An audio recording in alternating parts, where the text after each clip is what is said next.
내 며느리가 나를 죽이려 하고 있었습니다. 완벽한 며느리로 위장한 연쇄살인범이었습니다. 다음 달이면 어머님 요양원에 입원시킬 거예요. 6개월 후면 자연사 하시겠죠? 아들은 제 편이에요. 완전히. 그 말을 모두 듣고 있던 제가 헌책방 서가 뒤에서 나왔습니다. 어머님이 왜 거기에? 최은혜의 얼굴이 새하얗게 변했습니다. 68년을 살면서 이렇게 차갑게 말해본 적이 없었습니다. 잘 들었어. 전부 다. 나는 안경을 가리켰습니다. 이 안경에 녹음기가 달려 있어. 내가 한 말 전부 녹음됐어. 매일 챙겨주던 건강식품에는 약물이 섞여 있었습니다. 치매 증상을 유발하는 벤조디아제핀. 나를 요양원에 가두고 재산을 빼앗고 결국 죽이려는 계획이었습니다. 저뿐만이 아니었습니다. 이미 14명을 살해했습니다. 도대체 어떻게 이런 일이 벌어진 걸까요? 때는 40살 독신 아들이 3개월 만에 결혼을 결심했을 때부터였습니다. 사연 시작하기 전에 무료인 구독과 좋아요 한 번씩 부탁드립니다. 여러분의 작은 관심이 큰 힘이 됩니다. 자, 그럼 시작하겠습니다. 이 이야기는 6개월 전으로 거슬러 올라갑니다. 나는 한미선입니다. 서울의 한 대학에서 30년간 국문학을 가르쳤습니다. 은퇴한 지 2년이 지났지만 여전히 학생들은 나를 한 교수님이라 불러주었습니다. 남편은 3년 전 세상을 떠났습니다. 갑작스러운 심장마비였습니다. 아침에 커피를 마시다가 그대로 쓰러졌습니다. 병원에 도착했을 때는 이미 늦었습니다. 남편이 떠난 후 나에게 남은 건 강남의 10억짜리 아파트와 예금 몇 억 그리고 40살 된 아들 준호뿐이었습니다. 준호는 중견 제약회사의 부장이었습니다. 성실하고 반듯한 아이였습니다. 하지만 40이 넘도록 결혼을 하지 않았습니다. 소개팅도 몇 번 했지만 번번이 흐지부지 되었습니다. 엄마, 저는 괜찮아요. 혼자 사는 게 편해요. 준호는 늘 그렇게 말했습니다. 나는 걱정이 되었지만 억지로 결혼을 권하진 않았습니다. 행복이 제일 중요하다고 생각했으니까요. 그런데 6개월 전 준호가 집에 찾아왔습니다. 엄마, 할 말이 있어요. 아들의 표정이 평소와 달랐습니다. 뭔가 중요한 이야기를 하려는 사람의 표정이었습니다. 나는 차를 내오며 물었습니다. 무슨 일이니? 엄마, 저 결혼하고 싶은 사람이 생겼어요. 그 순간 나는 기뻤습니다. 정말로 기뻤습니다. 드디어 우리 아들도 누군가를 만났구나. 이제 외롭지 않겠구나. 40년을 기다린 보람이 있구나. 정말 어떤 사람인데? 이름은 최은혜예요. 35살이고 대학원에서 약학을 공부하고 있어요. 오, 약학. 너랑 잘 어울리겠구나. 나는 진심으로 반가웠습니다. 준호도 제약회사에 다니니 공통 관심사도 많을 거라 생각했습니다. 다음 주말에 엄마께 소개시켜 드릴게요. 준호는 수줍게 웃었습니다. 40살 남자가 아니라 20살 청년 같았습니다. 나는 아들의 어깨를 토닥였습니다. 그래. 일주일 후 나는 최은혜를 만났습니다. 그리고 첫눈에 알았습니다. 뭔가 이상하다는 것을. 최은혜는 완벽했습니다. 너무 완벽했습니다. 단정한 옷차림, 공손한 말투, 적당한 미소. 35살 대학원생이라기엔 너무나 세련되고 계산된 느낌이었습니다. 어머님, 뵙게 되어 영광입니다. 준호 오빠한테 어머님 이야기 정말 많이 들었어요. 그녀는 내 손을 꽉 잡았습니다. 따뜻한 손이었습니다. 하지만 눈은 차갑게 느껴졌습니다. 그래요? 준호가 뭐라고 했는데요? 국문학 교수셨다고 정말 존경스러운 분이시라고요. 과찬이에요. 나는 미소를 지었지만 불편했습니다. 설명할 수 없는 불편함이었습니다. 식사를 하는 동안 나는 최은혜를 관찰했습니다. 30년간 학생들을 가르치며 터득한 능력이 있었습니다. 사람을 읽는 능력이었습니다. 학생이 과제를 베꼈는지, 시험에서 컨닝을 했는지, 진심으로 공부하는지 아닌지 나는 대부분 알아챌 수 있었습니다. 그리고 지금 내 앞에 앉은 이 여자도 읽을 수 있었습니다. 그녀는 연기하고 있었습니다. 완벽한 며느리감을 연기하고 있었습니다. 어머님, 제가 국밥 좋아하신다고 들어서 이 식당으로 모셨어요. 어머, 어떻게 알았어요? 준호 오빠한테 들었어요. 어머님이 고급 레스토랑보다 소박한 국밥집을 더 좋아하신다고요. 정보 수집이 철저했습니다. 너무 철저했습니다. 어머님, 혹시 불편하신 거 없으세요? 제가 뭔가 잘못한 게 있나요? 최은혜가 물었습니다. 내 표정을 읽은 모양이었습니다. 아니에요. 피곤해서 그래요. 나는 둘러댔습니다. 하지만 마음속으론 확신하고 있었습니다. 이 여자 뭔가 숨기고 있다. 집으로 돌아오는 길 준호가 물었습니다. 엄마, 은혜 어때요? 괜찮죠? 나는 잠시 망설였습니다. 아들의 얼굴이 너무 행복해 보였습니다. 40년 만에 처음 보는 표정이었습니다. 준호야, 그 사람. 너무 급하게 만난 거 아니니? 무슨 말씀이세요? 사귄 지 얼마나 됐는데 벌써 결혼 이야기를 하니? 엄마, 3개월 됐어요. 제 나이가 몇인데요. 이제 결정할 때도 됐잖아요. 3개월. 너무 짧았습니다. 40년을 혼자 살던 사람이 3개월 만에 결혼을 결심한다는 게 이상했습니다. 엄마가 보기엔 그 여자가 좀. 엄마, 준호가 목소리를 높였습니다. 엄마는 누구 데려와도 반대하실 거잖아요. 제가 40까지 혼자 산 게 다 엄마 눈에 차는 사람이 없어서였잖아요. 그게 아니라 엄마, 저 정말 은혜가 좋아요. 처음으로 결혼하고 싶은 사람을 만났어요. 제 선택을 믿어주세요. 아들의 눈빛이 간절했습니다. 나는 더 이상 말할 수 없었습니다. 어쩌면 내가 지나치게 의심하는 건지도 몰랐습니다. 40년을 기다린 아들의 행복을 내 의심으로 망칠 수는 없었습니다. 알았어. 엄마가 너무 예민했나 봐. 고마워요, 엄마. 준호는 안도의 한숨을 쉬었습니다. 하지만 나는 알고 있었습니다. 이건 시작에 불과하다는 것을. 그리고 내 직감은 틀린 적이 없었습니다. 그로부터 한 달 후 준호와 최은혜는 결혼했습니다. 작은 결혼식이었습니다. 최은혜 쪽 하객은 거의 없었습니다. 부모님이 일찍 돌아가셔서요. 친척도 거의 없어요. 그녀는 눈시울을 붉히며 말했습니다. 준호는 그런 그녀의 손을 꼭 잡아주었습니다. 나는 그 모습을 보며 생각했습니다. 너무 완벽한 스토리다. 의지할 곳 없는 여자, 외로운 남자, 서로를 필요로 하는 관계. 하지만 말하지 않았습니다. 이미 한 번 반대했다가 아들과 사이가 틀어질 뻔했으니까요. 결혼 후 최은혜의 태도가 달라졌습니다. 아니, 정확히 말하면 더 완벽해졌습니다.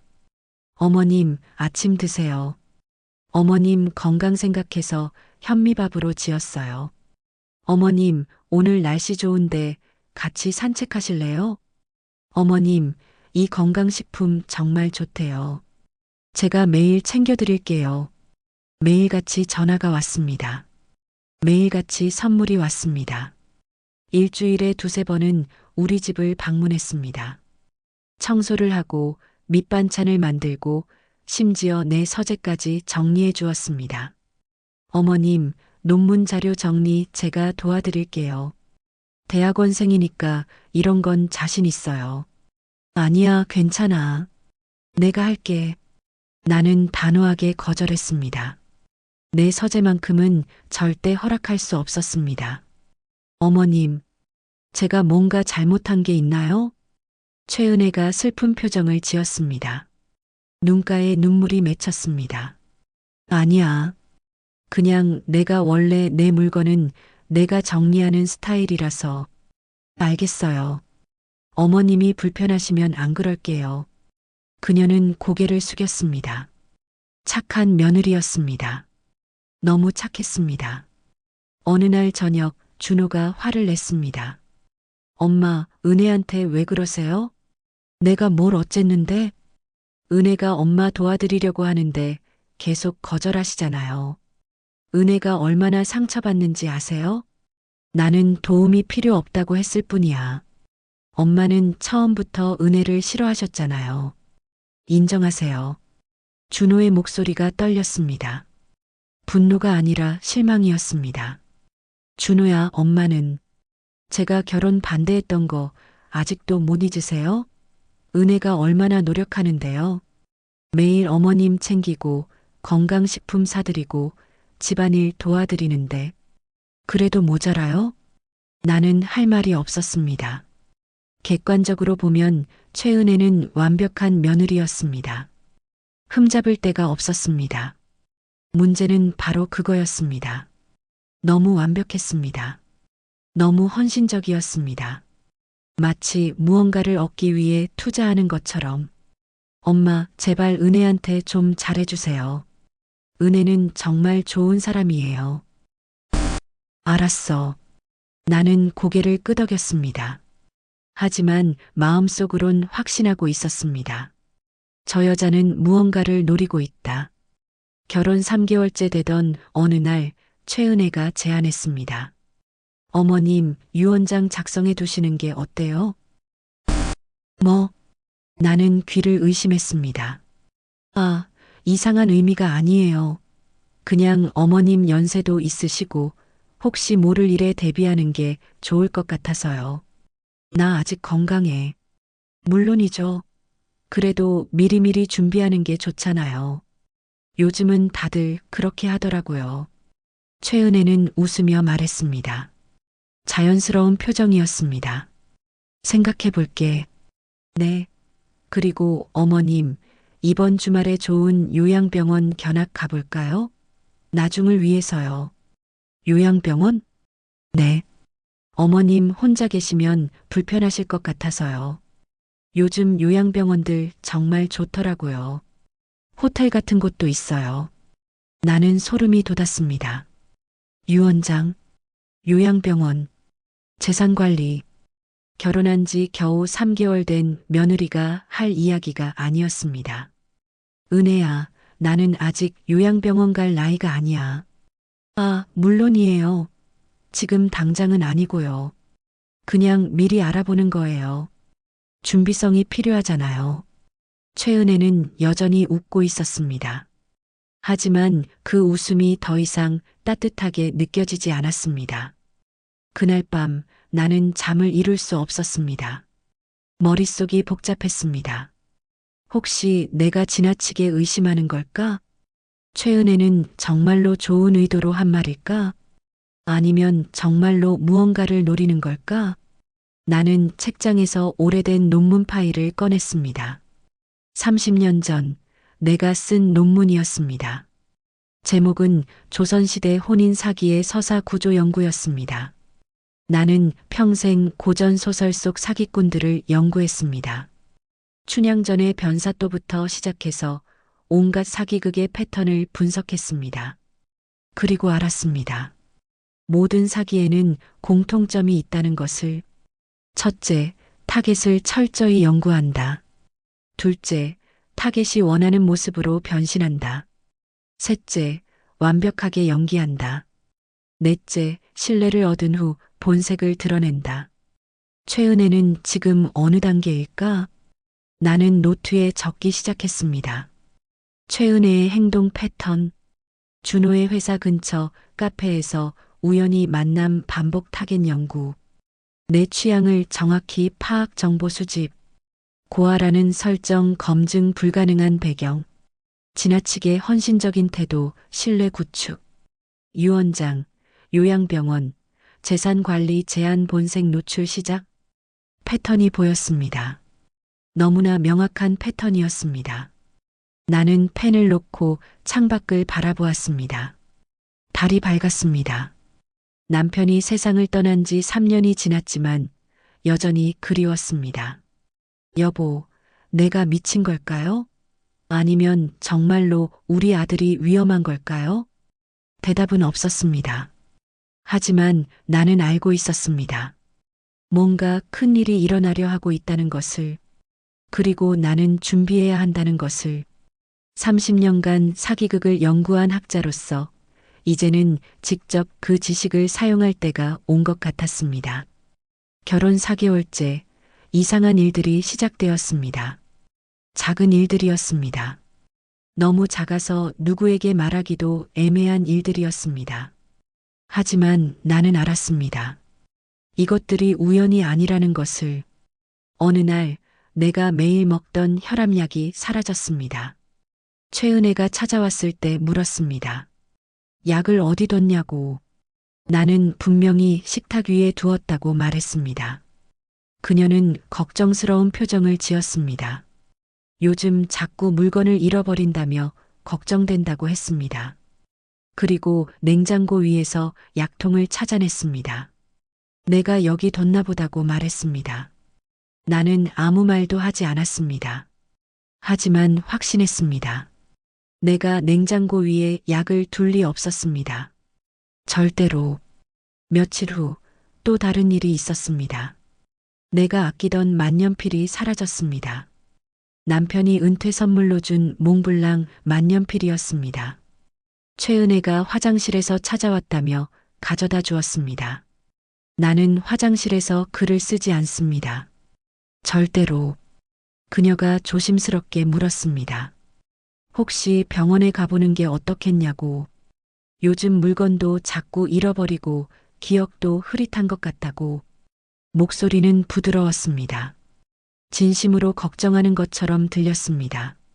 하지만 나는 알았습니다. 이것이 함정이라는 것을. 괜찮다고 말했습니다. 그냥 정신이 없었나 보다고. 최은혜는 더 말하려다가 멈췄습니다. 그리고 눈물을 글썽이며 방을 나갔습니다. 나는 혼자 남았습니다. 손이 떨렸습니다. 가슴이 두근거렸습니다. 이 여자가 나를 치매 환자로 만들려 하고 있다. 그날 밤 준호에게서 전화가 왔습니다. 은혜한테 왜 소리를 질렀냐고 물었습니다. 은혜가 울면서 전화했다고 했습니다.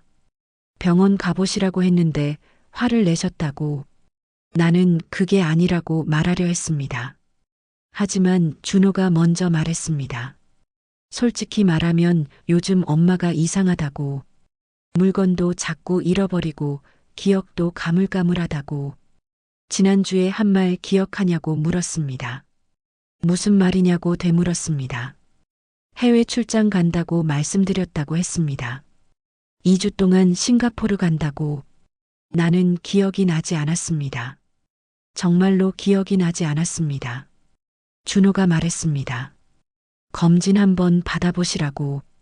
제발. 초기에 발견하면 치료할 수 있다고.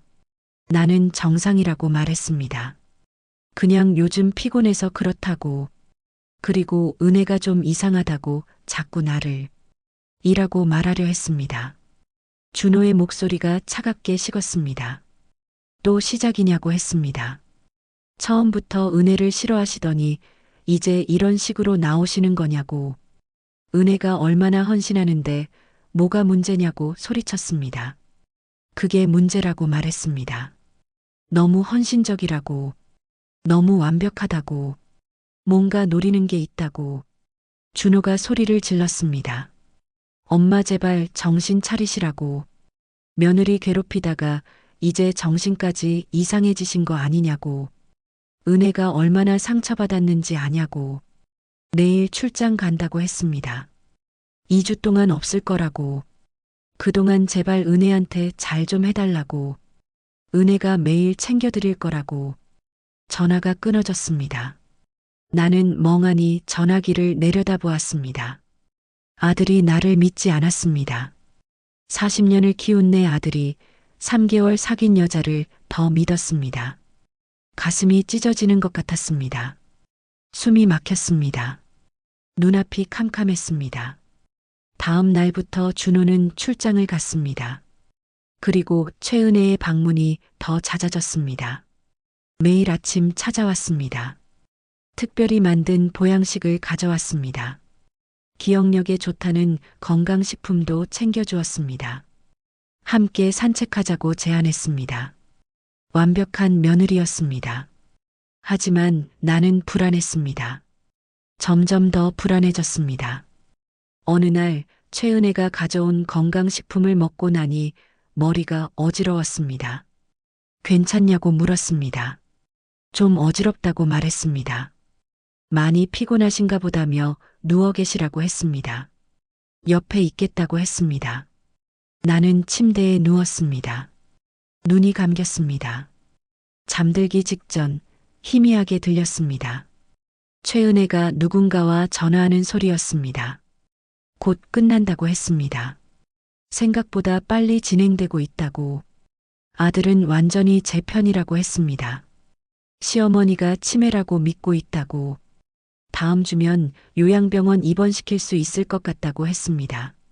나는 눈을 뜨려 했습니다. 하지만 몸이 움직이지 않았습니다. 약이었습니다. 건강식품에 뭔가를 탔습니다. 얼마나 지났을까요? 나는 깨어났습니다. 온몸이 무거웠습니다. 머리가 띵했습니다. 시계를 보니 오후 5시였습니다. 4시간을 잔 것이었습니다. 최은혜는 보이지 않았습니다. 나는 비틀거리며 일어났습니다. 냉장고를 열었습니다. 최은혜가 만들어 온 음식들이 가득했습니다. 국, 반찬, 건강주스, 건강식품. 나는 그것들을 하나하나 쓰레기통에 버렸습니다. 전부 다. 손이 떨렸습니다. 눈물이 났습니다. 이 여자가 나를 죽이려 하고 있어. 하지만 누가 믿어줄까요? 아들도 믿지 않는데. 경찰에 신고한들 믿어줄까요? 68세 노 교수가 며느리가 자신을 죽이려 한다고 주장하면 또 고부 갈등이라고 할 것입니다. 며느리를 미워하는 시어머니가 망상을 하는 거라고 할 것입니다. 뻔했습니다. 나는 혼자였습니다. 완전히 혼자였습니다. 그날 밤 나는 결심했습니다. 도망쳐야 한다고. 일단 이 상황에서 벗어나야 한다고. 나는 가방을 쌌습니다. 옷 몇 벌과 현금, 신용카드, 신분증, 그리고 30년간 모아온 연구 자료들, 사기극에 관한 모든 논문과 기록들. 새벽 4시 나는 집을 나섰습니다. 택시를 탔습니다. 기사님이 어디로 가냐고 물었습니다. 일단 서울역으로 가달라고 말했습니다. 기사님이 백미러로 나를 보았습니다. 수상쩍게 보였을 것입니다. 새벽에 큰 가방을 들고 도망치는 노인. 손녀 집에 가는 길이라고 둘러댔습니다. 기사님은 고개를 끄덕였습니다. 서울역에 도착했습니다. 나는 KTX 시간표를 봤습니다. 어디로 가야 할까요? 그때 생각났습니다.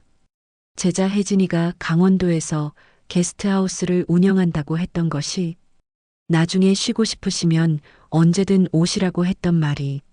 나는 혜진이에게 전화를 걸었습니다. 혜진이라고 불렀습니다. 한미선 교수라고 말했습니다. 이 시간에 무슨 일이냐고 물었습니다. 도와달라고 말했습니다. 며칠만 숨겨줄 수 있냐고. 목소리가 떨린다고 했습니다. 무슨 일이냐고 물었습니다. 지금 설명할 수 없다고 말했습니다. 나중에 다 얘기하겠다고. 제발. 혜진이는 잠시 침묵했습니다. 그리고 지금 오시라고 말했습니다. 역에서 기다리겠다고. 나는 춘천행 KTX 표를 끊었습니다. 기차에 앉아 창밖을 바라보았습니다. 해가 떠오르고 있었습니다. 새로운 하루가 시작되고 있었습니다. 하지만 나는 알고 있었습니다. 진짜 싸움은 이제부터라는 것을. 최은혜가 내가 사라진 것을 알면 분명히 경찰에 신고할 것입니다. 시어머니가 치매로 인한 피해망상 증세를 보이다가 실종됐다고. 그리고 아들 준호는 완전히 그녀를 믿을 것입니다. 나는 가방 속 연구 자료를 꺼냈습니다. 30년간 연구한 사기극의 패턴들. 이제 이 지식을 사용할 때가 왔습니다. 사기꾼과 싸우려면 사기꾼보다 더 똑똑해야 합니다. 나는 학자입니다. 그리고 이제 내 인생 최대의 연구가 시작되려 하고 있습니다. 춘천역에 도착했을 때 혜진이가 기다리고 있었습니다. 10년 전 내가 가르쳤던 제자였습니다. 졸업 후 서울 생활을 정리하고 강원도로 내려가 게스트하우스를 운영하고 있었습니다. 교수님, 혜진이가 달려왔습니다. 내 얼굴을 보더니 놀란 표정을 지었습니다. 교수님, 많이 수척하셨어요. 무슨 일 있으셨어요? 차에서 얘기할게. 우리는 혜진이의 차를 타고 게스트하우스로 향했습니다. 산속 깊은 곳이었습니다. 찾기 어려운 곳이었습니다. 완벽했습니다. 게스트하우스에 도착해서 나는 모든 이야기를 했습니다. 준호의 결혼, 최은혜의 이상한 행동들, 건강식품에 탄 약물, 그리고 도망친 이유까지. 혜진이는 심각한 표정으로 들었습니다. 교수님, 그럼 지금 준호 씨는 출장 중이시고요? 응. 2주 동안 싱가포르에 있어. 그럼 며느리분은 교수님이 사라진 걸 이미 알겠네요. 나는 고개를 끄덕였습니다. 시계를 보니 오전 10시였습니다. 최은혜는 분명 아침에 우리 집을 방문했을 것입니다. 그리고 내가 없다는 것을 알았을 것입니다. 경찰에 신고했을 거예요. 그럼 어떻게 하시려고요? 일단 숨어 있어야 해. 증거를 찾아야 해. 나는 가방에서 노트를 꺼냈습니다. 최은혜의 행동 패턴을 기록한 노트였습니다. 혜진아, 30년간 사기극을 연구하면서 배운 게 있어. 모든 사기꾼은 흔적을 남긴다는 거야. 무슨 흔적이요? 최은혜 같은 전문 사기꾼이라면 분명 이전에도 같은 수법을 썼을 거야. 나만 당한 게 아닐 거라고. 혜진이의 눈빛이 달라졌습니다. 교수님, 그럼 이전 피해자를 찾으시려는 거예요? 그래. 만약 찾을 수 있다면 증거가 될 거야. 그날 오후 예상대로 전화가 왔습니다. 준호였습니다. 나는 전화를 받지 않았습니다.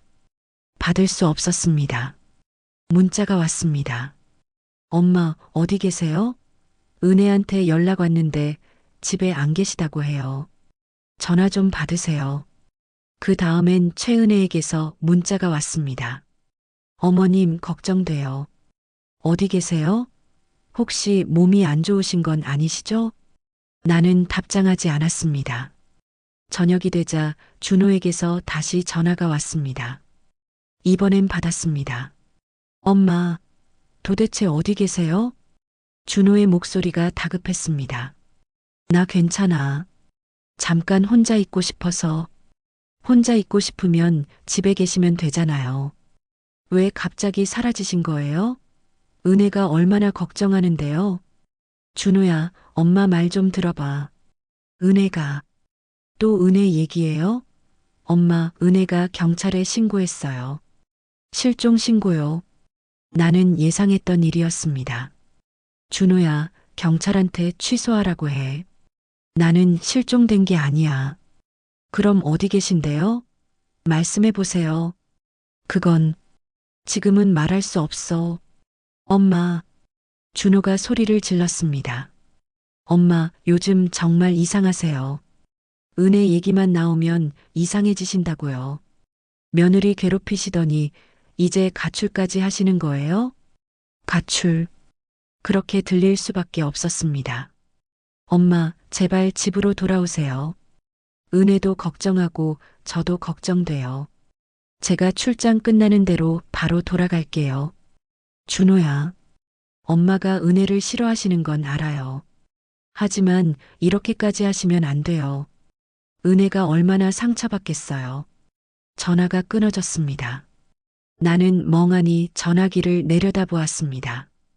혜진이가 조심스럽게 물었습니다. 교수님, 괜찮으세요? 응, 괜찮아. 하지만 괜찮지 않았습니다. 아들이 나를 이상한 사람으로 보고 있었습니다. 며느리를 질투하는 늙은 여자로 보고 있었습니다. 최은혜의 계획이 완벽하게 작동하고 있었습니다. 다음 날 나는 노트북을 켜고 검색을 시작했습니다. 결혼 사기, 고부 갈등 위장, 재산 편취, 요양병원 강제 입원, 관련 기사들이 쏟아졌습니다. 생각보다 많았습니다. 정말 많았습니다. 노인을 대상으로 한 결혼 사기, 며느리를 가장한 범죄, 치매로 위장한 재산 편취, 패턴이 비슷했습니다. 놀라울 정도로 비슷했습니다. 나는 하나하나 기록하기 시작했습니다. 사건 날짜, 피해자 이름, 범행 수법, 결과. 3일 동안 자료를 모았습니다. 그리고 발견했습니다. 작년에 비슷한 사건이 있었다는 것을. 서울 강남구 67세 남성 독신 사망. 사망원은 심장마비였지만 유족들이 의문사 의혹을 제기했다는 기사가 있었습니다. 며느리가 결혼 6개월 만에 재산을 모두 가져갔다. 시아버지가 갑자기 치매 증상을 보이더니 3개월 만에 사망. 경찰 수사 결과 증거 불충분으로 무혐의 처리. 나는 손이 떨렸습니다.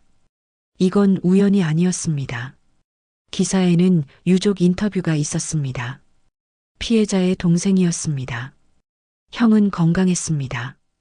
갑자기 이상해지더니 요양병원에 입원했고 3개월 만에 사망했습니다. 며느리가 뭔가 했다고 확신하지만 증거가 없습니다. 나는 기사를 저장했습니다.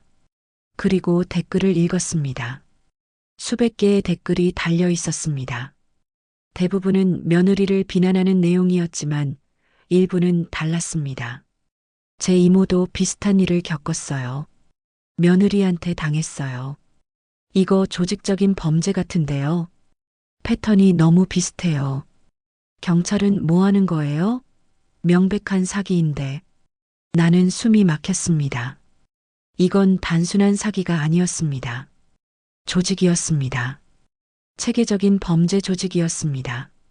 그날 밤 혜진이가 저녁을 가져왔습니다. 교수님, 식사하세요. 하루 종일 컴퓨터만 보셨잖아요. 고마워, 혜진아. 나는 밥을 먹으며 물었습니다.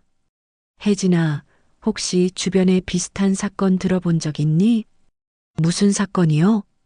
결혼 사기. 특히 며느리를 사칭하는. 혜진이가 잠시 생각하더니 말했습니다. 작년에 마을 어르신 한 분이 비슷한 일을 겪으셨다는 얘기를 들었어요. 정말? 네. 아들이 늦게 결혼했는데 며느리가 이상하다고 하시더라고요. 근데 결국 시어머니가 요양원에 들어가셨대요. 지금은 돌아가셨어요. 작년 가을에.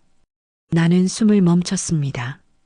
혜진아, 그 어르신 가족들 연락처 알 수 있을까? 아마 마을 이장님한테 물어보면 알 수 있을 거예요. 왜요? 만나봐야 할 것 같아. 혜진이는 고개를 끄덕였습니다. 그리고 조심스럽게 물었습니다. 교수님, 정말 이거 조직적인 범죄일까요? 그런 것 같아. 패턴이 너무 똑같아. 그럼 경찰에 신고하는 게 낫지 않을까요? 나는 고개를 저었습니다. 증거가 없어. 지금 신고하면 나만 이상한 사람 돼. 며느리를 모함하는 치매 노인으로. 하지만 일단 증거를 모아야 해. 확실한 증거를. 나는 노트북 화면을 다시 켰습니다. 저장해둔 기사들이 떠올랐습니다. 비슷한 사건이 최소 10건은 되었습니다. 지난 3년간 모두 같은 패턴이었습니다. 독신 중년 남성, 갑작스러운 결혼, 헌신적인 며느리, 치매 증상, 요양원 입원, 그리고 사망. 완벽한 범죄였습니다. 누가 봐도 자연사처럼 보이는 완벽한 범죄였습니다. 일주일이 지났습니다. 준호에게서 계속 전화가 왔지만 받지 않았습니다. 문자도 수십 통 왔습니다. 엄마, 제발 집에 돌아오세요. 엄마, 제가 잘못했어요. 은혜한테 잘하시라고 강요한 게 잘못이었어요. 엄마, 걱정돼요. 건강은 괜찮으세요? 마지막 문자는 최은혜였습니다. 어머님, 저 때문에 이러시는 거죠? 제가 준호 오빠랑 헤어질게요. 그러니 돌아오세요. 교묘했습니다. 아들에게는 착한 며느리가 시어머니 때문에 희생하려 한다는 이미지를 심어주고 나에게는 죄책감을 주려는 것이었습니다. 나는 답장하지 않았습니다. 대신 자료 조사를 계속했습니다. 그리고 8일째 되는 날, 중요한 단서를 발견했습니다. 작년에 사망한 67세 남성의 며느리 이름, 최은혜. 똑같은 이름이었습니다. 나는 심장이 멎는 줄 알았습니다. 같은 사람일까? 아니면 동명이인일까? 확인해야 했습니다. 혜진아. 나는 혜진이를 불렀습니다. 네, 교수님? 그 마을 어르신 가족, 내일 당장 만날 수 있을까? 알아볼게요. 혜진이가 전화를 걸었습니다. 몇 분 후 돌아와서 말했습니다. 내일 오후에 만날 수 있대요. 이장님이 연결해 주신대요. 고마워. 나는 창밖을 바라보았습니다. 달이 떠 있었습니다. 밝은 달이었습니다. 진실의 한 걸음 다가가고 있었습니다. 하지만 동시에 두려웠습니다. 만약 정말로 같은 사람이라면? 만약 최은혜가 연쇄 범죄자라면? 그럼 지금 우리 아들은 살인자와 함께 살고 있는 것이었습니다. 다음 날 오후 혜진이와 함께 마을 이장님 댁을 방문했습니다. 이장님은 70대 중반의 인자한 분이었습니다. 우리를 보더니 고개를 끄덕이며 안으로 안내했습니다. 박철민 씨가 곧 오실 겁니다. 작년에 형님을 여인분이죠. 박철민.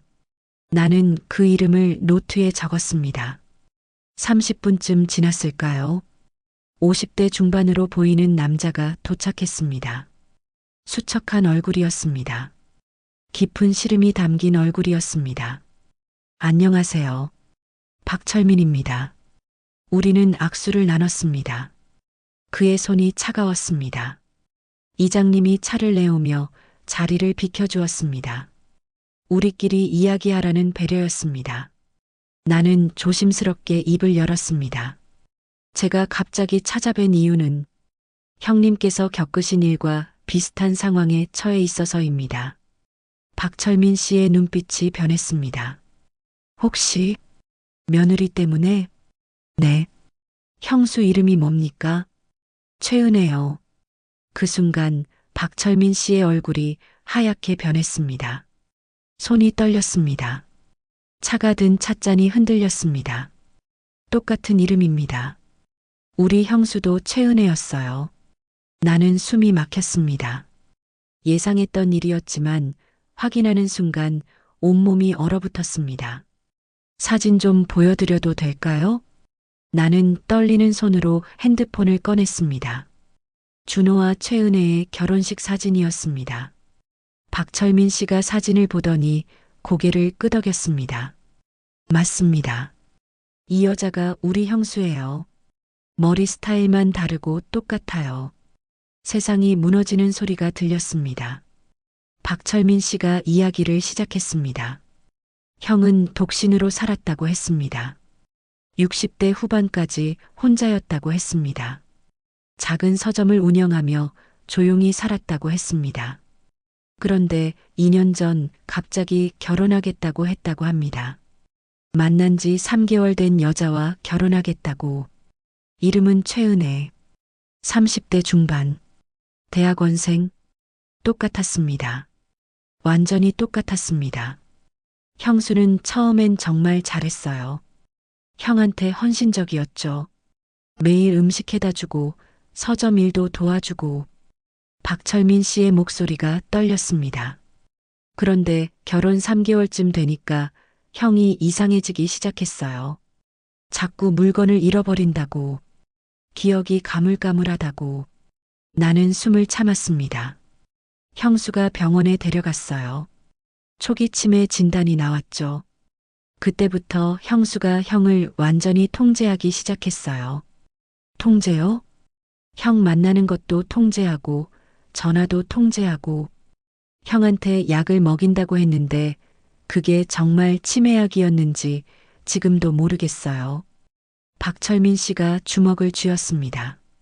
6개월쯤 되니까 형을 요양원에 입원시켰어요. 혼자 돌보기 힘들다면서. 그리고 3개월 후에 그는 말을 잇지 못했습니다. 돌아가셨어요. 심장마비래요. 갑자기 나는 눈을 감았습니다. 그 전까지 형은 건강했어요. 당뇨도 없고 고혈압도 없고. 근데 갑자기 심장마비로 죽었어요. 믿을 수가 없었죠. 경찰에 신고는 안 하셨나요? 했죠. 부검도 요청했어요. 박철민 씨의 목소리가 낮아졌습니다. 근데 증거가 없대요. 부검 결과도 자연사래요. 약물도 검출 안 됐대요. 재산은요? 형수가 다 가져갔죠.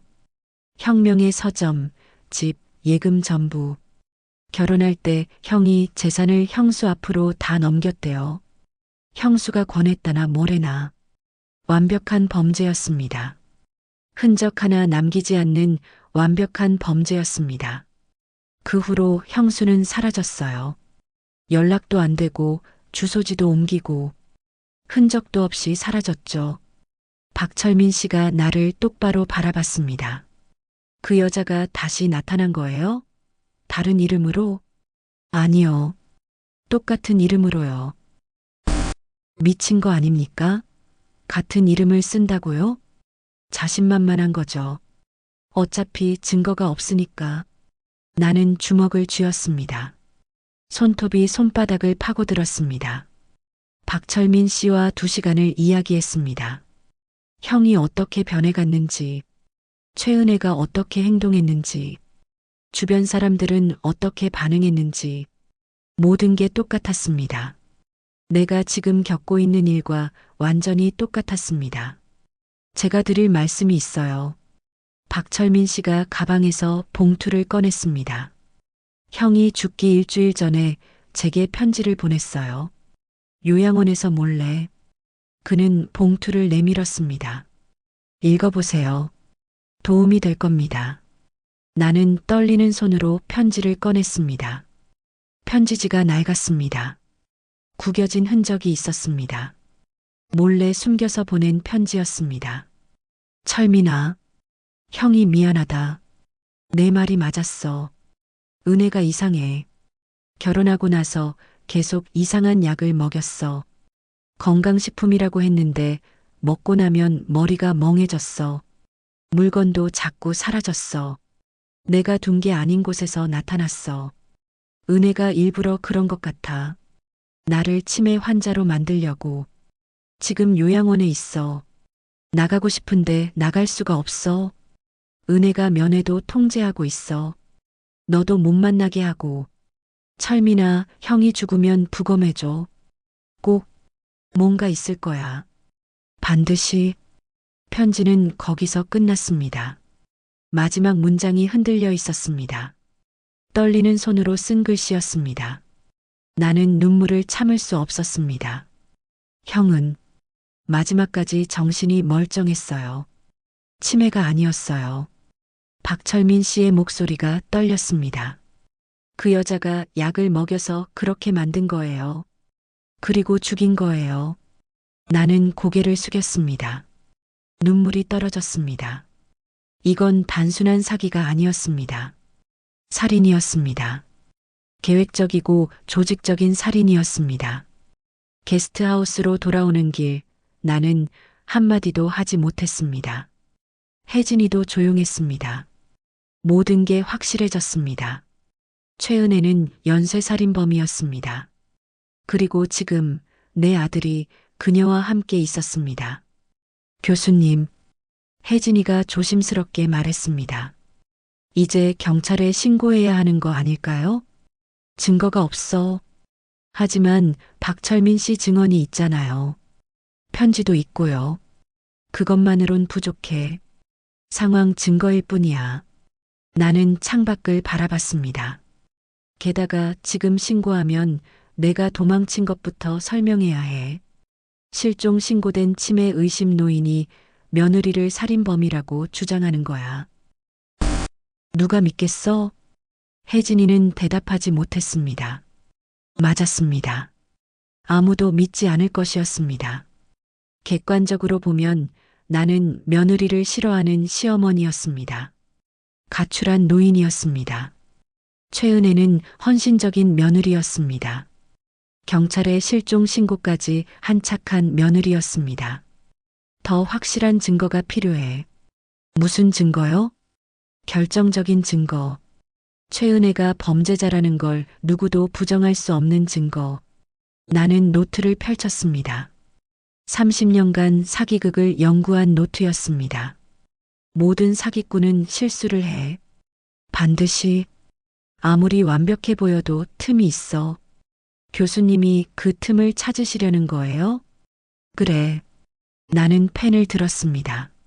새로운 계획을 세워야 했습니다. 30년간 쌓은 지식을 총동원해서 학자로서 마지막 연구를 시작해야 했습니다.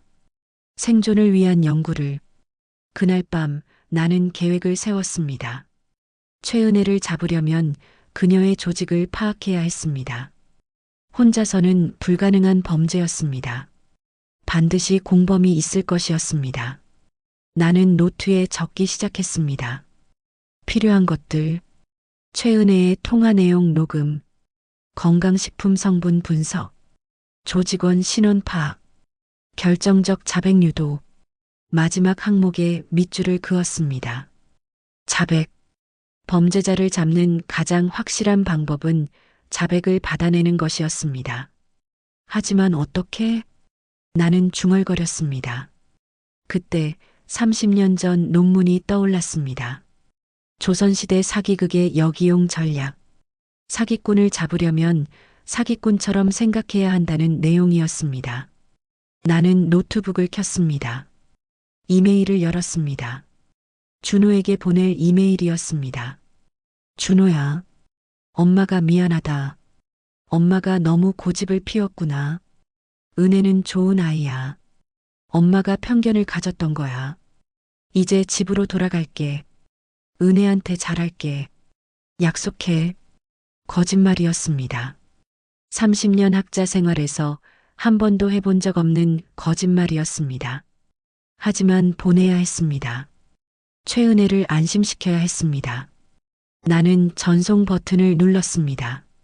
다음 날 아침 준호에게서 전화가 왔습니다. 목소리가 밝았습니다. 안도한 목소리였습니다. 엄마가 정신을 차렸다며 기뻐했습니다. 은혜도 정말 좋아한다며 고마워했습니다. 나는 연기를 했습니다. 엄마가 너무 예민했나 봐. 혼자 있으면서 생각을 많이 했어. 준호는 울먹였습니다. 이제 가족이 화목해질 수 있다며 기뻐했습니다. 칼이 가슴을 찌르는 것 같았습니다. 하지만 참아야 했습니다. 준호야, 엄마가 며칠 더 쉬다 갈게. 시골 공기가 좋아서. 네, 엄마. 푹 쉬세요. 돌아오시면 은혜랑 셋이서 맛있는 거 먹어요. 전화를 끊고 나니 온몸에 힘이 빠졌습니다. 혜진이가 물을 건넸습니다. 교수님, 괜찮으세요? 응, 괜찮아. 거짓말이었습니다. 사흘 후 나는 서울로 돌아갔습니다. 집 앞에 최은혜가 기다리고 있었습니다. 어머님, 그녀가 달려왔습니다. 눈물을 글썽이며 내 손을 잡았습니다. 정말 걱정했어요. 어디 아프신 데는 없으세요? 응, 괜찮아. 어머님, 제가 뭘 잘못한 건가요? 어머님이 그렇게 힘들어 하실 줄 몰랐어요. 최은혜는 울고 있었습니다. 완벽한 연기였습니다. 나도 연기를 했습니다. 아니야. 내 잘못이 아니야. 엄마가 예민했어. 어머님, 은혜야, 앞으로 엄마가 잘할게. 최은혜가 나를 껴안았습니다. 따뜻한 포옹이었습니다. 하지만 나는 알았습니다. 이 품에서 사람이 죽었다는 것을. 그날부터 나는 변했습니다. 최은혜가 가져온 음식을 먹었습니다. 건강식품도 먹었습니다. 하지만 몰래 뱉어냈습니다. 화장실에 버렸습니다. 최은혜가 없을 때 몰래 샘플을 모았습니다. 나중에 분석하기 위해서였습니다. 일주일이 지났습니다. 최은혜는 점점 더 자주 방문했습니다. 매일 왔습니다. 어머님, 오늘은 제가 특별히 보양식 만들어 왔어요. 어머님, 이 약 드세요. 기억력에 정말 좋대요. 어머님, 요즘 건강 어떠세요? 혹시 어지럽거나 그러진 않으세요? 관찰하고 있었습니다. 내가 정말 약을 먹고 있는지, 효과가 나타나는지. 나는 연기를 계속했습니다. 응, 요즘 좀 머리가 멍한 것 같아. 어머님, 괜찮으세요? 괜찮아. 그냥 나이 든 거겠지. 최은혜의 눈빛이 변했습니다. 만족스러운 눈빛이었습니다. 2주가 지났을 때 최은혜가 제안했습니다. 어머님, 이번 주말에 좋은 요양시설 구경 가보실래요? 요양시설? 네. 요즘 어머님 건강이 걱정돼서요. 혹시 모를 일에 대비하는 게 좋을 것 같아요. 예상대로였습니다. 박철민 씨 형도 똑같은 과정을 거쳤습니다. 그래, 그럼 한번 가볼까? 정말요? 어머님이 동의해 주시니 다행이에요. 최은혜는 밝게 웃었습니다. 하지만 그 웃음 뒤에 무엇이 있는지 나는 알았습니다. 토요일 최은혜가 차를 몰고 왔습니다. 경기도 외곽의 요양시설이었습니다. 외딴 곳이었습니다. 시설은 깨끗했습니다. 현대적이었습니다. 하지만 분위기가 이상했습니다. 직원들이 너무 무표정했습니다. 환자들도 멍한 표정이었습니다. 어머님, 여기 어때요? 시설도 좋고 직원분들도 친절하시죠? 최은혜가 물었습니다. 응, 좋은 것 같아. 다행이에요. 나중에 필요하시면 여기로 모시면 될 것 같아요. 나는 복도를 걸으며 주변을 관찰했습니다. CCTV가 많았습니다. 곳곳에 카메라가 있었습니다. 출입문도 전자식이었습니다. 외부에서 통제하는 시스템이었습니다. 이곳은 요양시설이 아니었습니다. 감옥이었습니다. 돌아오는 길 최은혜가 말했습니다. 어머님, 준호 오빠한테는 비밀로 할게요. 오빠가 걱정할까봐. 그래, 그렇게 하자. 어머님이 이해해 주셔서 정말 다행이에요. 최은혜는 웃었습니다. 나도 웃었습니다. 하지만 속으로는 확신했습니다. 저 요양시설이 최은혜 조직의 거점이라는 것을. 저곳에서 노인들을 가두고 약을 먹이고 죽인다는 것을. 집에 도착해서 나는 혜진이에게 문자를 보냈습니다. 요양시설 주소 경기도 미주시 해신동 2번지. 조사 필요. 답장이 왔습니다. 알겠습니다. 박철민 씨한테도 알려드릴게요. 계획이 진행되고 있었습니다. 천천히 하지만 확실하게. 그날 밤 이상한 일이 있었습니다. 집 현관문 밖에서 인기척이 들렸습니다. 나는 조심스럽게 문을 열었습니다. 아무도 없었습니다. 하지만 바닥에 쪽지가 있었습니다. 교수님 조심하세요. 당신을 감시하고 있습니다. 누가 보낸 걸까요? 혜진이? 박철민 씨? 아니면 다른 누군가? 나는 쪽지를 주머니에 넣었습니다. 그리고 뒤를 돌아봤습니다. 아파트 복도가 어두웠습니다. 누군가 저 어둠 속에서 나를 지켜보고 있는 것 같았습니다. 등골이 오싹했습니다. 하지만 돌아갈 수 없었습니다. 이미 시작했습니다. 끝까지 가야 했습니다. 3주째 되던 날 준호가 출장에서 돌아왔습니다. 엄마, 은혜. 준호는 우리를 번갈아 껴안았습니다. 행복한 얼굴이었습니다. 가족이 화목해져서 기쁜 얼굴이었습니다. 엄마, 은혜한테 잘해주셔서 고마워요. 당연하지. 우리 며느리인데. 나는 웃었습니다. 최은혜도 웃었습니다. 둘 다 연기하고 있었습니다. 저녁을 먹으며 준호가 물었습니다. 엄마 요즘 건강은 어때요? 응, 괜찮아. 은혜가 매일 챙겨드린다고 하던데 정말 고마워. 준호가 최은혜의 손을 잡았습니다. 최은혜는 수줍게 웃었습니다. 당연한 일인걸요. 어머님 건강이 제일 중요하죠. 그 순간 최은혜의 휴대폰이 울렸습니다. 아, 죄송해요. 잠깐 받고 올게요. 최은혜가 자리를 떴습니다. 베란다로 나가서 전화를 받았습니다. 나는 귀를 기울였습니다. 네, 순조롭게 진행되고 있어요. 다음 달쯤이면 입원시킬 수 있을 것 같아요. 이번 거는 쉬워요. 시어머니가 완전히 속았거든요. 순간 나와 눈이 마주쳤습니다. 최은혜가 깜짝 놀란 표정을 지었습니다. 하지만 금방 웃으며 전화를 끊었습니다. 병원에서 걸려온 거예요. 어머님 검진 예약 확인하는 거. 그래. 네. 다음 주에 검진 한번 받으세요. 제가 모시고 갈게요. 나는 고개를 끄덕였습니다. 하지만 알았습니다.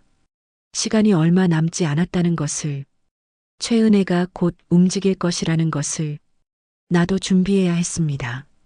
최후의 한 수를. 그날 밤 나는 결정했습니다. 더 이상 기다릴 수 없었습니다. 최은혜가 움직이기 전에 내가 먼저 움직여야 했습니다. 나는 혜진이에게 전화를 걸었습니다. 박철민 씨한테 연락해달라고 했습니다. 내일 당장 만나야 한다고, 최은혜를 잡을 거라고 말했습니다. 다음 날 오전 박철민 씨가 서울로 올라왔습니다. 우리는 조용한 카페에서 만났습니다. 계획을 설명했습니다. 최은혜를 단골 헌책방으로 유인하겠다고, 박철민 씨 서점으로 글을 미끼로 쓰겠다고, 최은혜가 박철민 씨를 보면 당황할 것이라고 말했습니다. 그 틈을 노려야 한다고 박철민 씨가 물었습니다. 하지만 그것만으론 부족하지 않냐고, 그래서 녹음을 해야 한다고 말했습니다. 결정적인 대화를. 나는 가방에서 초소형 녹음기를 꺼냈습니다. 혜진이가 구해준 것이었습니다. 안경에 달아뒀다고 설명했습니다. 모든 대화가 녹음될 거라고. 박철민 씨가 심각한 표정으로 물었습니다. 최은혜가 자백할까요? 자만심이라고 말했습니다. 범죄자들의 공통점이라고. 완벽한 범죄를 저질렀다고 생각하면 자랑하고 싶어 한다고. 30년간 연구한 사기꾼들의 패턴을 떠올렸습니다. 특히 피해자가 무력해 보일 때 방심한다고 설명했습니다. 나는 지금 최은혜 눈에 완전히 속은 노인으로 보일 거라고. 위험하지 않냐고 물었습니다. 위험하다고 인정했습니다. 하지만 이게 유일한 방법이라고 말했습니다. 이틀 후 나는 최은혜에게 말했습니다. 오늘 헌책방에 갈 건데 같이 가겠냐고. 최은혜는 기꺼이 동의했습니다. 의심하지 않았습니다. 우리는 박철민 씨의 헌책방으로 향했습니다. 작은 골목 안쪽에 있는 오래된 서점이었습니다. 문을 열고 들어가자 책 냄새가 났습니다.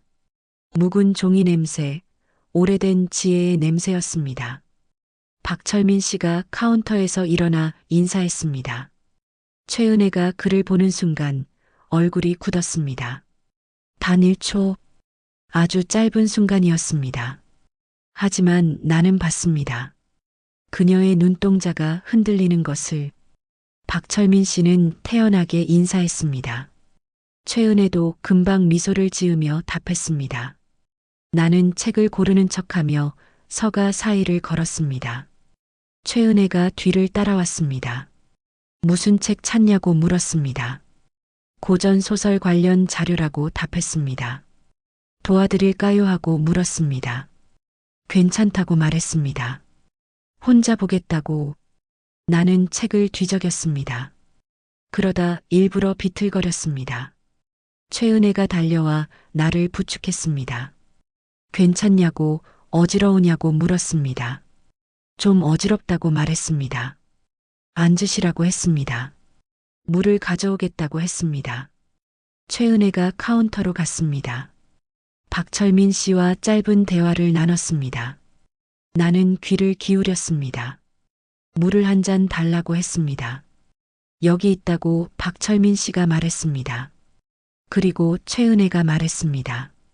저희 처음 오는 건데 주인분 얼굴이 낯익다고. 이 동네에 오래 살아서 그런가 보다고 박철민 씨가 답했습니다. 최은혜는 의심하고 있었습니다. 하지만 확신할 수 없었습니다. 물을 받아 돌아온 그녀에게 내가 말했습니다. 화장실 좀 다녀오겠다고. 모시고 갈까요? 하고 물었습니다. 괜찮다고 말했습니다. 혼자 갈 수 있다고. 나는 화장실로 갔습니다. 그리고 숨어서 기다렸습니다. 계획대로라면 최은혜가 박철민 씨에게 다가갈 것이었습니다. 5분쯤 지났을까요? 나는 조용히 화장실 문을 열고 귀를 기울였습니다. 최은혜의 목소리가 들렸습니다. 작년에 형님 돌아가신 분이 아니냐고 물었습니다. 침묵이 흘렀습니다. 박철민 씨가 맞다고 답했습니다. 어떻게 아냐고 물었습니다. 그냥 들은 적이 있다고 둘러댔습니다. 이 동네에서 유명한 헌책방이라고. 거짓말이었습니다. 확인하는 것이었습니다. 박철민 씨가 말했습니다. 형이 평생 운영하던 곳이라 자신이 물려받았다고. 최은혜가 말했습니다. 형님 많이 그리우시겠다고. 목소리가 부드러웠습니다. 동정하는 척했습니다. 박철민 씨가 답했습니다. 그럼요. 형이 갑자기 돌아가셔서. 갑자기요? 하고 최은혜가 되물었습니다. 네, 형수분이. 아, 죄송합니다. 손님한테 이런 얘기를. 박철민 씨가 말을 멈췄습니다. 아니에요, 괜찮아요. 최은혜가 말했습니다. 침묵이 흘렀습니다. 나는 더 가까이 다가갔습니다. 서가 뒤에 숨어서 지켜봤습니다. 최은혜가 카운터에 기대며 물었습니다. 형수분이 어떻게 되셨냐고. 재혼하셨다고 박철민 씨가 말했습니다. 형이 돌아가시고 바로. 아. 하고 최은혜가 감탄사를 내뱉었습니다. 형 재산도 다 가져가셨다고 했습니다. 이 서점도 원래 형수 명의였는데 자신이 다시 샀다고. 최은혜의 입가에 미소가 스쳤습니다. 아주 짧은 순간이었습니다.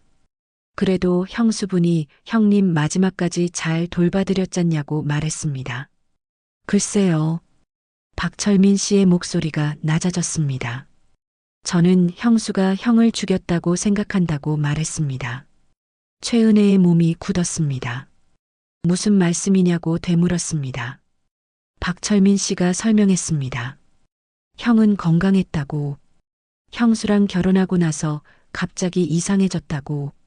치매 증상이 나타나고 요양원에 가고 3개월 만에 죽었다고. 그건 불행한 일이지만 자연사 아니냐고 최은혜가 말했습니다. 증거가 없어서 그렇게 처리됐을 뿐이라고 박철민 씨가 답했습니다. 그리고 똑바로 최은혜를 바라보며 말했습니다. 형수 이름이 최은혜였다고. 최은혜의 얼굴이 하얗게 변했습니다. 세상에 동명이인이 많지 않냐고 말했습니다. 맞다고 박철민 씨가 인정했습니다. 하지만 얼굴까지 똑같은 동명이인은 없다고. 무슨. 하고 최은혜가 말을 잇지 못했습니다. 당신이죠? 제 형을 죽인 사람. 박철민 씨가 단도직입적으로 물었습니다. 순간 최은혜가 뒤로 물러섰습니다. 표정이 완전히 바뀌었습니다.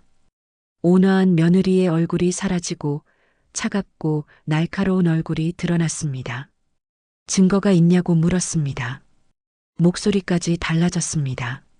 없다고 박철민 씨가 답했습니다. 그래서 당신이 또 다른 사람을 노리고 있는 거 아니냐고. 최은혜는 웃었습니다. 비웃는 얼굴이었습니다. 재밌다고 말했습니다. 형수를 의심하는 동생이라니. 지금도 같은 짓 하고 있죠? 한미선 교수님한테 박철민 씨가 물었습니다. 한 교수님? 하고 최은혜가 되물었습니다. 네, 제가 다 알고 있다고 박철민 씨가 말했습니다. 최은혜의 눈빛이 위험하게 변했습니다. 알고 있으면 뭐 하냐고 말했습니다. 증거가 없으면 소용없다고. 자백이었습니다. 인정하는 거냐고 박철민 씨가 물었습니다. 인정?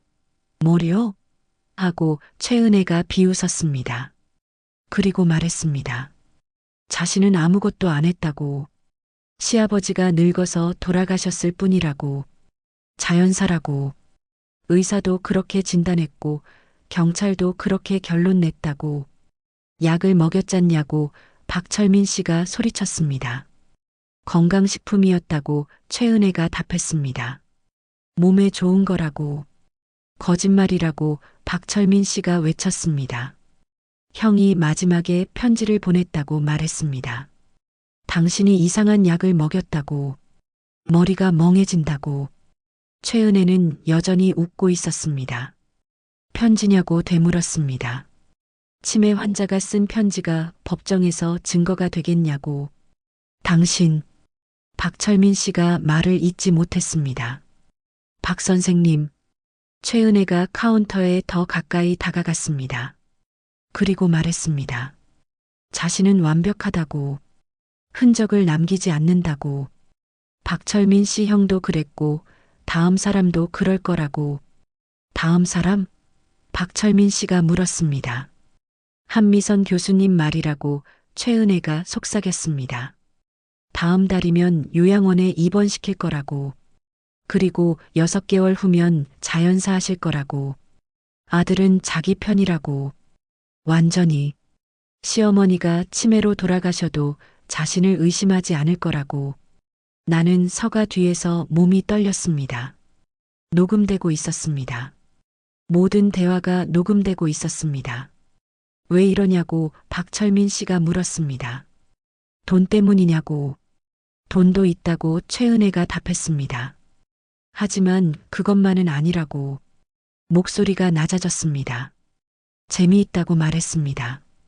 독신 남자들을 유혹하고 결혼하고 시어머니를 치매 환자로 만들고 재산을 빼앗고 죽이는 거 너무 쉽다고. 다들 속는다고. 미쳤다고 박철민 씨가 중얼거렸습니다.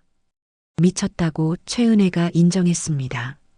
하지만 당신이 뭘 할 수 있냐고 물었습니다. 증거 없지 않냐고. 이 대화도 증거 안 된다고. 녹음기 제시도 속에 속나도 있냐고 되물었습니다. 여기. 순간 최은혜가 주변을 둘러봤습니다. 나는 숨을 죽였습니다. 없다고 최은혜가 만족스럽게 웃었습니다. 역시. 그리고 박철민 씨에게 말했습니다. 조심하라고. 형 일에 너무 집착하다간 사고 날 수 있다고. 협박이었습니다. 지금 협박하는 거냐고 박철민 씨가 물었습니다. 조언이라고 최은혜가 답했습니다. 친절한 조언이라고. 몸을 돌렸습니다. 이만 가겠다고 말했습니다. 어머님이 기다리시겠다고. 그 순간 나는 서가 뒤에서 나왔습니다. 안 기다린다고 말했습니다. 최은혜가 얼어붙었습니다. 눈이 커졌습니다. 입이 벌어졌습니다. 어머님? 하고 말을 더듬었습니다. 잘 들었다고 말했습니다. 전부 다. 나는 안경을 가리켰습니다. 이 안경에 녹음기가 달려있다고 말했습니다. 내가 한 말 전부 녹음됐다고. 최은혜의 얼굴이 새하얗게 변했습니다. 그리고 이 대화는 지금 실시간으로 전송되고 있다고 말했습니다. 경찰한테 거짓말이었습니다. 하지만 최은혜는 당황했습니다. 어머님, 이게 무슨 하고 말을 잇지 못했습니다. 연기 그만하라고 차갑게 말했습니다. 30년간 사기꾼들을 연구했다고 말했습니다. 내가 어떤 사람인지 처음부터 알았다고. 최은혜의 표정이 완전히 바뀌었습니다. 온화함이 사라지고 차갑고 계산적인 얼굴이 드러났습니다. 교수님 대단하시다고 말했습니다. 목소리까지 달라졌습니다. 하지만 한 가지 빠뜨린 게 있다고 말했습니다. 뭐냐고 물었습니다.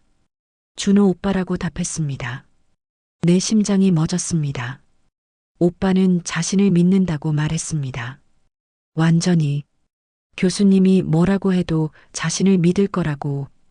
교수님이 자신을 모함한다고 생각할 거라고. 침묵이 흘렀습니다. 그리고 이 녹음은 편집된 거라고 할 거라고 말했습니다. 교수님이 자신을 해치려고 조작한 거라고. 최은혜가 한 발 다가왔습니다. 교수님, 게임은 아직 끝나지 않았다고 속삭였습니다. 그 순간 서점 문이 열렸습니다. 게임은 끝났다는 낯선 남자의 목소리가 들렸습니다. 우리 모두 돌아봤습니다. 형사 2명이 서 있었습니다. 최은혜 씨 사기죄와 살인 혐의로 체포한다고 선언했습니다. 형사의 이름은 류지훈이었습니다. 3년 전부터 이 조직을 추적해왔다고 했습니다. 박철민 씨가 제보했고 내 사건이 결정적 단서가 되었다고 했습니다. 한 교수님 덕분에 드디어 잡았다고 말했습니다. 최은혜는 체포되었습니다. 하지만 끝까지 부인했습니다. 자신은 아무것도 안 했다고. 시어머니가 자신을 미워해서 꾸민 거라고. 법정까지 그렇게 주장했습니다. 하지만 증거가 있었습니다. 녹음 파일, 건강식품 성분 분석 결과, 이전 피해자들의 증언, 그리고 요양원 직원의 자백. 요양원은 최은혜 조직의 거점이었습니다. 노인들을 가두고 약물을 투여하던 곳이었습니다. 재판은 6개월 걸렸습니다. 최은혜는 징역 15년을 선고받았습니다. 사기죄와 상해죄로. 살인은 입증되지 않았습니다. 증거가 부족했습니다. 하지만 조직의 리더는 달랐습니다. 닥터강이라 불리는 남자였습니다. 그의 본명은 강태준이었습니다.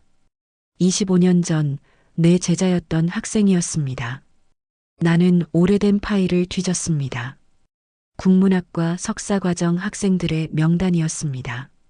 강태준, 수석 입학, 장학생, 고전 소설 속 사기극을 연구했던 학생이었습니다. 하지만 석사 논문에서 대규모 표절이 발각되었습니다. 내가 직접 조사해서 학교에 보고했습니다. 강태준은 퇴학당했습니다.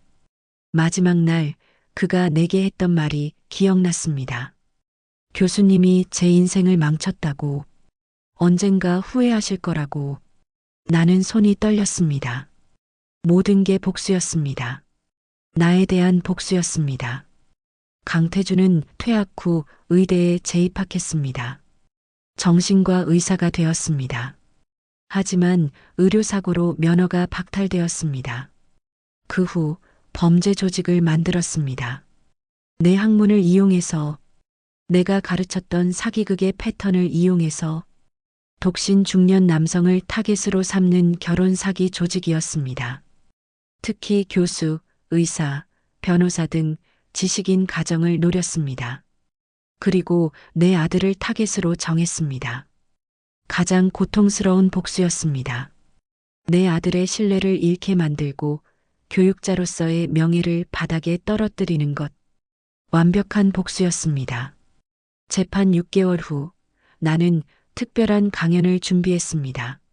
모교 국문학과에서 은퇴 기념 공개 강연을 한다고 했습니다. 주제는 조선시대 사기극의 현대적 변용이었습니다. 전국 학술 채널에서 생중계된다고 했습니다. 그리고 특별 게스트를 초대했습니다. 범죄 심리 전문가라는 명목으로 강태준을 초대했습니다. 그는 수감 중이었지만 학술 강연이라는 명목으로 출석이 허가되었습니다. 강연 당일 강의실은 가득 찼습니다. 학생들, 교수들, 언론사 기자들까지 모여들었습니다. 나는 강단에 섰습니다.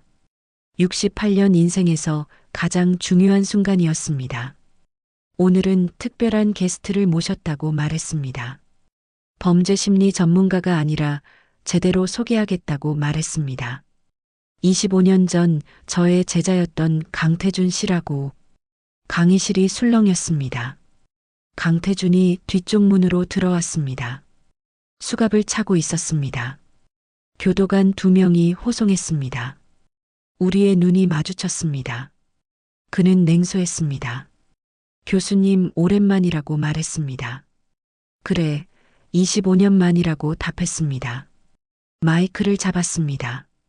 여러분, 오늘 강연은 특별하다고 말했습니다. 이론이 아니라 실제 사례를 다룰 거라고. 청중이 숨을 죽였습니다.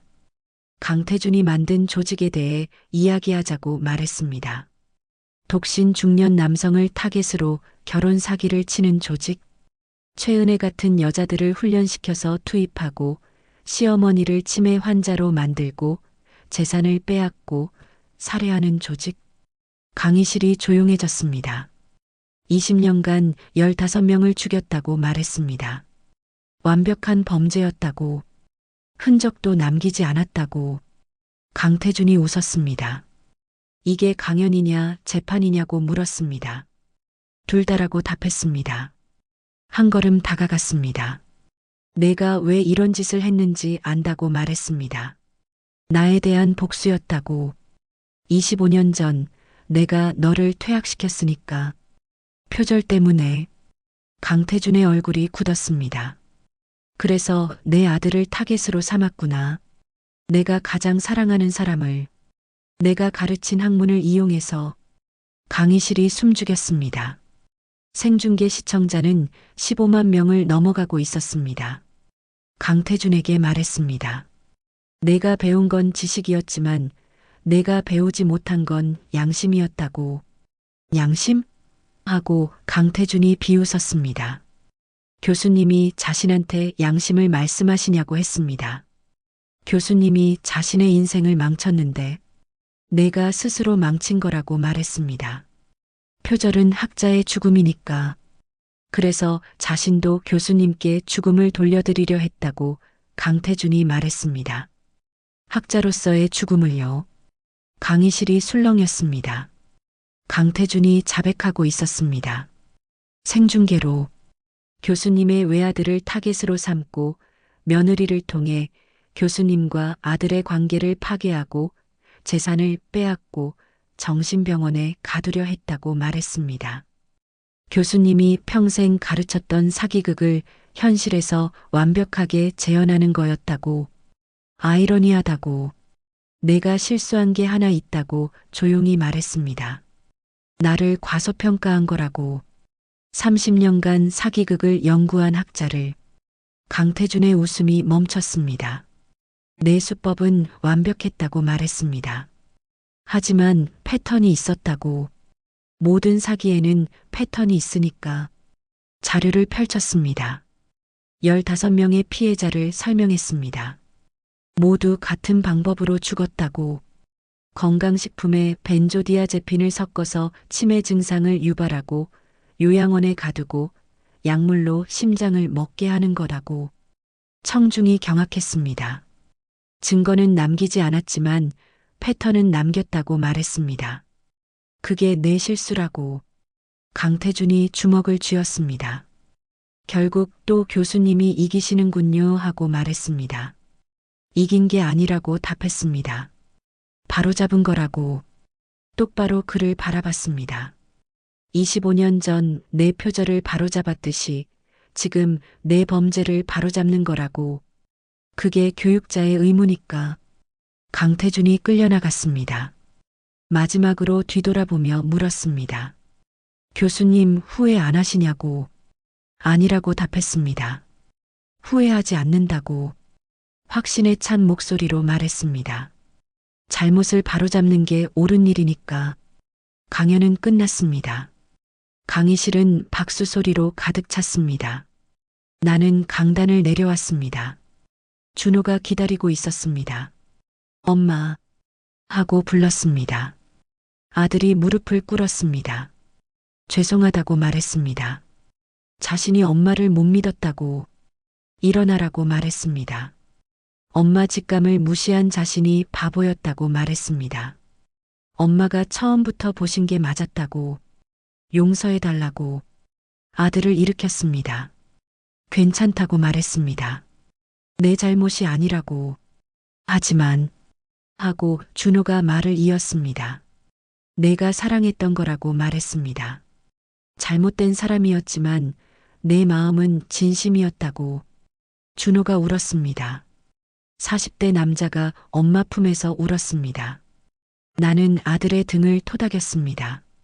이제 괜찮다고 말했습니다. 다 끝났다고. 형사의 이름은 류지훈이었습니다.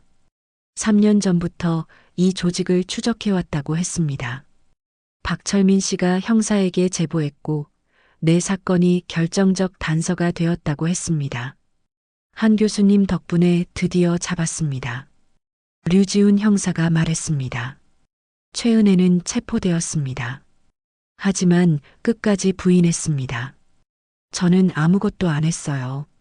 시어머니가 저를 미워해서 꾸민 거예요.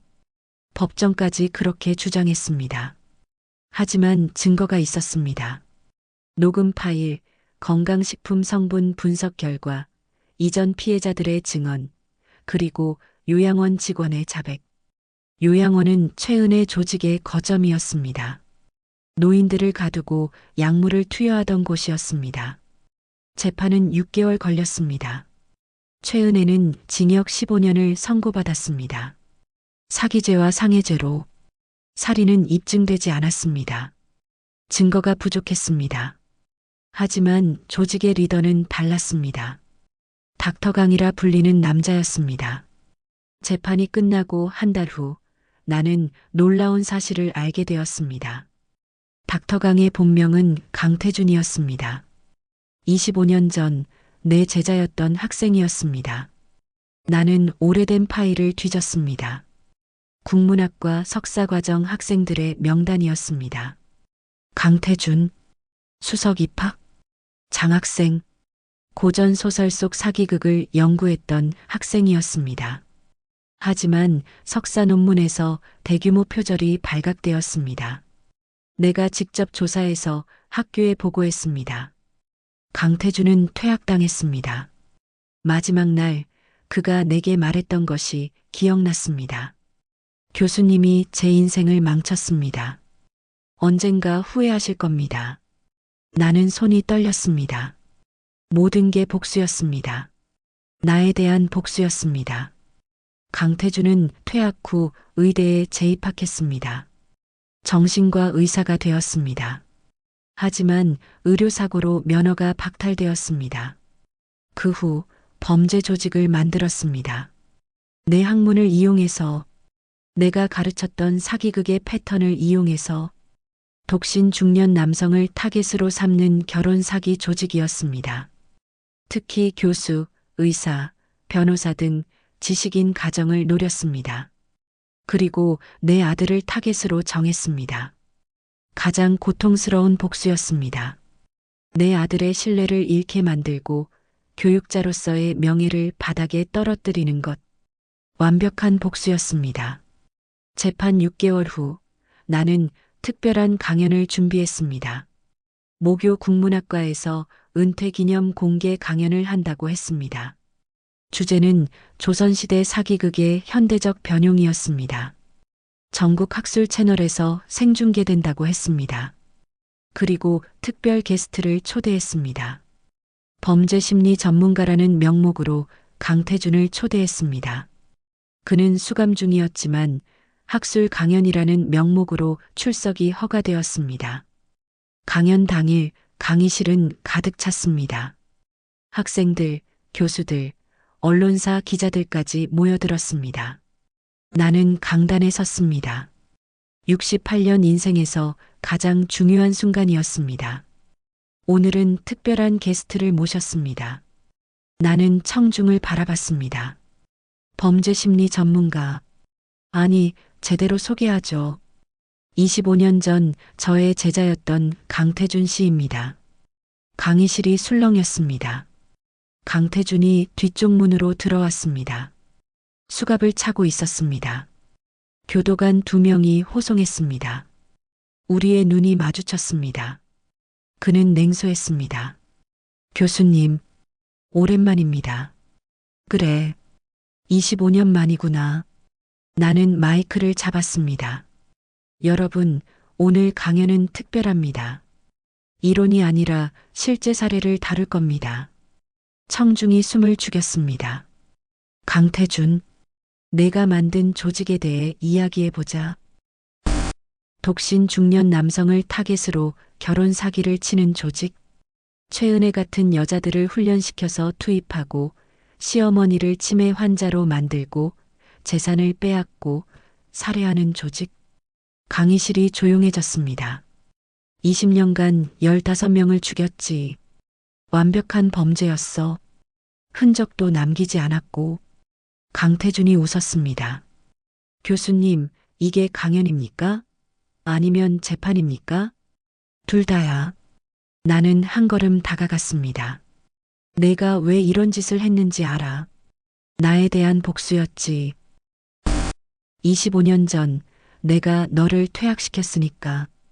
표절 때문에. 강태준의 얼굴이 굳었습니다. 그래서 내 아들을 타겟으로 삼았구나. 내가 가장 사랑하는 사람을, 내가 가르친 학문을 이용해서. 강의실이 숨죽였습니다. 생중계 시청자는 15만 명을 넘어가고 있었습니다. 강태준, 내가 배운 건 지식이었지만 내가 배우지 못한 건 양심이었어. 양심? 강태준이 비웃었습니다. 교수님이 저한테 양심을 말씀하십니까? 교수님이 제 인생을 망쳤는데 내가 스스로 망친 거야. 표절은 학자의 죽음이니까. 그래서 저도 교수님께 죽음을 돌려드리려 했죠. 학자로서의 죽음을요. 강의실이 술렁였습니다. 강태준이 자백하고 있었습니다. 생중계로 교수님의 외아들을 타겟으로 삼고 며느리를 통해 교수님과 아들의 관계를 파괴하고 재산을 빼앗고 정신병원에 가두려 했죠. 교수님이 평생 가르쳤던 사기극을 현실에서 완벽하게 재현하는 거였어요. 아이러니하죠? 내가 실수한 게 하나 있어. 나는 조용히 말했습니다. 나를 과소평가한 거야. 30년간 사기극을 연구한 학자를. 강태준의 웃음이 멈췄습니다. 내 수법은 완벽했어. 하지만 패턴이 있었어. 모든 사기에는 패턴이 있으니까. 나는 자료를 펼쳤습니다. 15명의 피해자. 모두 같은 방법으로 죽었어. 건강식품에 벤조디아제핀을 섞어서 치매 증상을 유발하고 요양원에 가두고 약물로 심장을 먹게 하는 거. 청중이 경악했습니다. 증거는 남기지 않았지. 하지만 패턴은 남겼어. 그게 내 실수야. 강태준이 주먹을 쥐었습니다. 결국 또 교수님이 이기시는군요. 이긴 게 아니야. 바로잡은 거야. 나는 그를 똑바로 바라봤습니다. 25년 전 내 표절을 바로잡았듯이 지금 내 범죄를 바로잡는 거야. 그게 교육자의 의무니까. 강태준이 끌려나갔습니다. 마지막으로 뒤돌아보며 말했습니다. 교수님, 후회 안 하십니까? 아니, 후회하지 않아. 나는 확신에 찬 목소리로 말했습니다. 잘못을 바로잡는 게 옳은 일이니까. 강연은 끝났습니다. 강의실은 박수 소리로 가득 찼습니다. 나는 강단을 내려왔습니다. 준호가 기다리고 있었습니다. 엄마. 아들이 무릎을 꿇었습니다. 엄마, 죄송해요. 제가 엄마를 못 믿었어요. 일어나. 엄마 직감을 무시한 제가 바보였어요. 엄마가 처음부터 보신 게 맞았어요. 용서해 주세요. 나는 아들을 일으켰습니다. 괜찮아. 내 잘못이 아니야. 하지만 내가 사랑했던 거야. 잘못된 사람이었지만 내 마음은 진심이었어. 준호가 울었습니다. 40대 남자가 엄마 품에서 울었습니다. 나는 아들의 등을 토닥였습니다. 이제 괜찮아. 다 끝났어. 6개월 후 나는 책을 출간했습니다. 제목은 복수와 정의 사이였습니다. 내가 겪은 일, 강태준의 복수, 최은혜의 범죄, 그리고 진실을 밝히는 과정을 담았습니다. 책 서문에 이렇게 썼습니다. 25년 전 나는 한 학생을 퇴학시켰다. 그것이 옳은 일이었지만 그 학생이 어떤 괴물이 될지는 몰랐다. 하지만 후회하지 않는다. 잘못을 바로잡는 것이 교육자의 의무니까. 책은 베스트셀러가 되었습니다. 많은 사람이 편지를 보냈습니다. 비슷한 피해를 당한 사람들, 가족을 잃은 사람들, 의심하지만 증거가 없어 괴로워하는 사람들. 나는 그들을 위한 센터를 만들었습니다. 지식인 범죄 피해자 지원 센터였습니다. 박철민 씨가 함께 운영했습니다. 혜진이도 자원봉사로 참여했습니다. 우리는 피해자들에게 법률 자문을 제공하고 증거 수집을 도왔습니다. 1년 만에 20건의 사건을 해결했습니다. 어느 봄날 나는 남편 산소를 찾았습니다. 3년 만이었습니다. 여보, 나왔어. 바람이 불었습니다. 따뜻한 바람이었습니다. 큰일이 있었어. 우리 준호가 사기꾼한테 걸렸었어. 나는 웃었습니다. 하지만 괜찮아. 내가 지켰어. 당신이 가르쳐준 대로. 포기하지 않고 끝까지 싸워서 꽃을 놓았습니다. 노란 개나리였습니다. 30년간 고전을 가르쳤지만 진짜 배운 건 3가지였어. 나는 중얼거렸습니다. 지식은 나를 지키고, 용기가 세상을 바꾸고, 양심이 사람을 만든다는 것. 묘비에 손을 얹었습니다. 차가운 돌이었습니다. 하지만 따뜻하게 느껴졌습니다. 여보, 고마워. 평생 내 곁에 있어줘서. 바람이 다시 불었습니다. 마치 대답하는 것 같았습니다. 나는 일어섰습니다. 68세. 아직 할 일이 많았습니다. 피해자들을 도와야 했습니다. 강연도 해야 했습니다. 제자들도 가르쳐야 했습니다. 인생은 끝나지 않았습니다. 오히려 새로운 시작이었습니다. 1년 후 강태준에게 무기징역이 선고되었습니다. 15건의 살인 혐의가 모두 입증되었습니다. 조직원들의 자백과 증거들이 쏟아졌습니다. 최은혜도 추가로 10년형을 받았습니다. 총 25년이었습니다. 준호는 천천히 회복했습니다. 상처가 깊었지만 시간이 치유했습니다. 엄마, 저 이제 누구도 믿지 못할 것 같아요. 어느 날 준호가 말했습니다. 아니야. 다시 믿을 수 있어. 나는 아들의 손을 잡았습니다. 다만 조금 더 신중하게, 조금 더 지혜롭게. 엄마처럼요? 그래. 엄마처럼. 우리는 웃었습니다. 오랜만에 진심으로 웃었습니다. 에필로그의 끝. 나는 서재에 앉아 마지막 기록을 남깁니다. 강태준의 퇴학 결정 서류를 보관함에 넣으며 생각합니다. 내가 만약 그때 잘못을 인정했다면 이런 일은 없었을 텐데. 하지만 후회는 없습니다. 옳은 일을 했으니까요. 창밖으로 봄꽃이 피어나고 있습니다. 새로운 학기가 시작되고 있습니다. 나는 펜을 듭니다. 강연 원고를 쓰기 시작합니다. 제목은 사기극에 대항하는 지혜입니다. 30년간 쌓은 지식을 이제 세상과 나누려 합니다. 누군가를 지키기 위해서, 나처럼 싸우는 사람들을 돕기 위해서. 그것이 학자의 마지막 의무라고 믿습니다.